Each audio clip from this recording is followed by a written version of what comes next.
I can't get my normal microphone camera to work. So I'm going to have to re record a special talk that I arranged for people who wonder what I think is going on here in mid April 2023. So if you look at if you follow me so far, I'll recap if you haven't. I have told people that when Camelia Valieva fell for fourth place in the Beijing 2020 Olympics, that I understood this as a reference to Wispansky, fourth way, and I said, oh no, she gave the flip of her finger. And because I had covered a good deal about the semiotics of Nazism in Ronald Reagan's movie career, and arrived at Wispansky's involvement with the Cubist movement, which helped me identify D.W. Griffith as working with Mussolini, Freddie Luigi, and Marinetti, and his assistant director, Raoul Welsh, who made Reagan's wartime films with a Nazi Confederate named Errol Flynn, who lived in Laurel Canyon with Houdini. So we're getting to Houdini and Wispansky. Enough of that made sense to people that they appreciated how productive it was. I turned up Blythe Sanders in the Index of a Cubist book, who lost an arm in World War I. So we had that invisible arm thing going. He was a cinema intelligence figure in literature. So people didn't say, well, wait a minute, why are you getting this from a protege of Putin? Putin is intolerable, but he's also very talented. And Camelia Valieva is the most talented person, the most talented woman just about on Earth. And why would she be tipping you off to something that would be helpful to you when you know that Putin's basic mindset has an in for American descent, as well as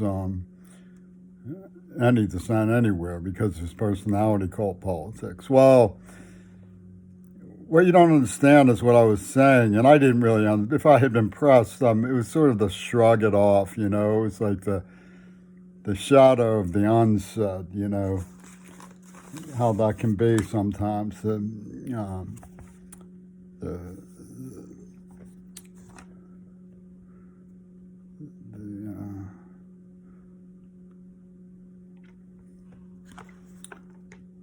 Force of the unsaid, you might think. Something sort of settles on you. If I'd been pressed for the answer, I would have known the answer. But I do now.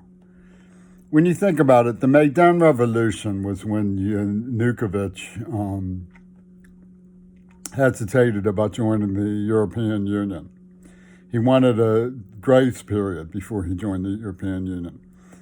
And NATO's bozos went wild, and they had a coup d'etat, a major insurrection like January 6th, and drove him out. Right? And NATO swooped in. And it had brought us to the brink of World War III, supposedly. So why would she be giving a signal to me for the British? She fell on a signal from the British. You see, the British were in Brexit, and they pulled out of the European Union. So you understand, they were the ones who actually ripped open the fabric of the European Union's potential, which is international law. They're not a nation state. They require cooperation. The sustainable development goals of the United Nations depends on the European Union's power to give sway to international law. Now, Putin calls his conduct the New World Order. That was a jive from Bushy Toon. Bushy Toon talked about the New World Order too. He was quisling of Ronald Reagan back in the 80s when martial law was being bandied. I was in the Federal Emergency Management Agency's medical library when AIDS happened. Wesley Posvar both employed me and wrote the Federal Emergency Management Agency Constitution that Reagan evoked to try to push us into martial law. So, this was when AIDS happened. Now, the Ouspensky crowd that I met through Robert Friptoon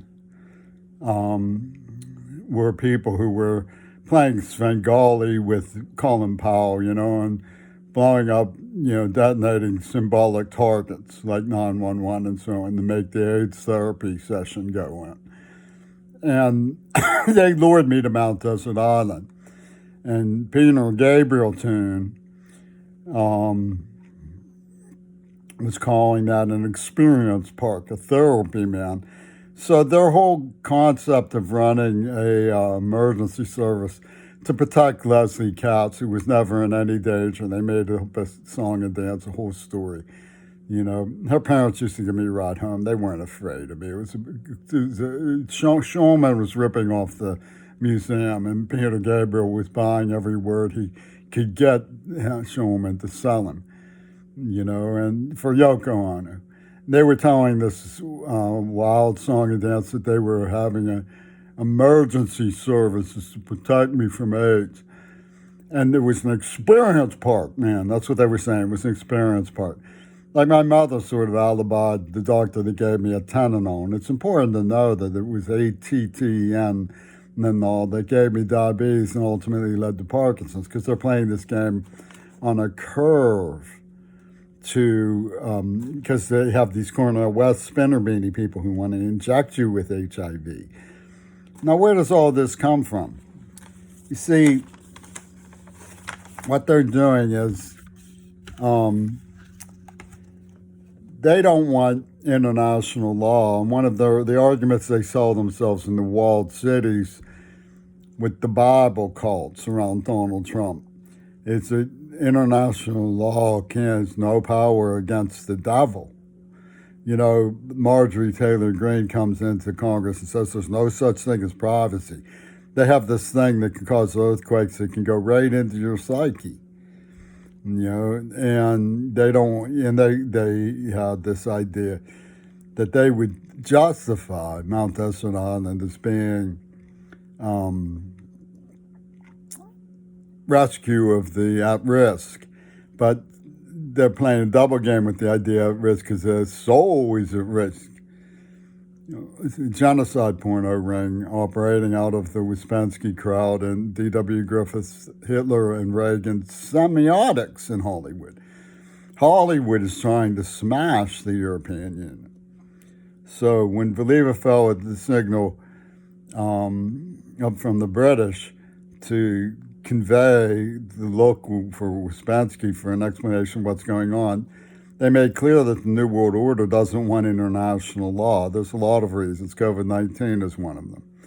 They don't want sustainable development goals to be met through an agreeable system of law and order. They don't want Bush taken to the International Criminal Court. Literally, Putin is literally, in a backhanded way, defending the derelicts on the Supreme Court. Both Dugan and Clarence Thomas were cheering on the populism behind Trump's insurrection. This is the leapfrog oligarchy who want to play that they are the providers on high. Now, you have me with Parkinson's. Where does this stuff come from? Well, what happened was that the AIDS cabal was made up of like Catholic creepies and perverts like Larry Flint, who were in the celebrity superstate. No counts, but very, very talented, powerful, and jealous of their power. And there's a scene in Pink Floyd's The Wall that They speculating that there were feedback loops between like abortion and your mouth. They poisoned me in the mouth on my lip. And there's a scene like that in Pink Floyd's Wall where Crown goes like this to her husband when he tries to spit out a piece of gristle and she forces him to swallow it. They forced me to swallow it. It's not just these AK-47 people walking into You Have All Day elementary school, Rob's school. But they came in, the MK Ultra came into our school and kidnapped and tortured me, beat my brains in. They took me to a place and gassed me in stolen cars on severe hallucinogens while I was 12, 13 years old. They brutally tortured me. And they're saying they're going to rescue me by giving me Parkinson's disease. That's because they're psychotics. And Martin Sheen is saying, well, John Schulman sold me a book by Kazatnik. Kazatnik not only survived Auschwitz, but he also was on megadoses of LSD in a Swiss psychiatric hospital. So they bring in Rosa to justify their claim that they were trying to protect me. Experienced part scared slave program. Why would they? And they believed me that I wasn't dangerous, so they're going to set me up with a hottie, right? And then they say, oh, but you were putting her at risk because you're accusing us of having premeditated. Well, things around Tacoma are sort of a game scenario. Like there's this really loud 1122 on the Highland building. And it's followed by Assault, very vicious Assault Street. And you have like Mildred Street at Pierce Street, which is the name of a Joan Crawford movie, Mildred Pierce, and Umpqua. These things tend to reinforce the idea that there was a name index in Pittsburgh. Ronnie and Casper, just like Reagan and Weinberger, brutally attacked me. You have the Parker brothers, and this guy named Parker shows up when I get Parkinson's. It's game theory idea of names being in the layout. It tends to corroborate that they're using name signifiers. Now, in Pittsburgh, outside the Masonic Lodge when I was about 7 years old, was the first time I saw Fred Rogers. He came up and talked to my mother.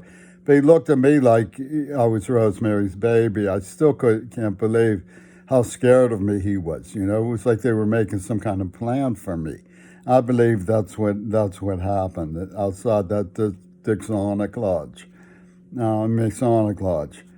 Now, authorities tend to be wishy-washy about entrapment.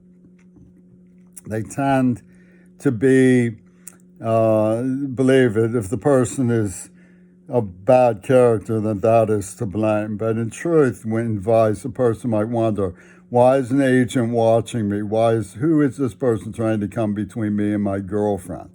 Who is this? Who are these people? Why are they putting out bait?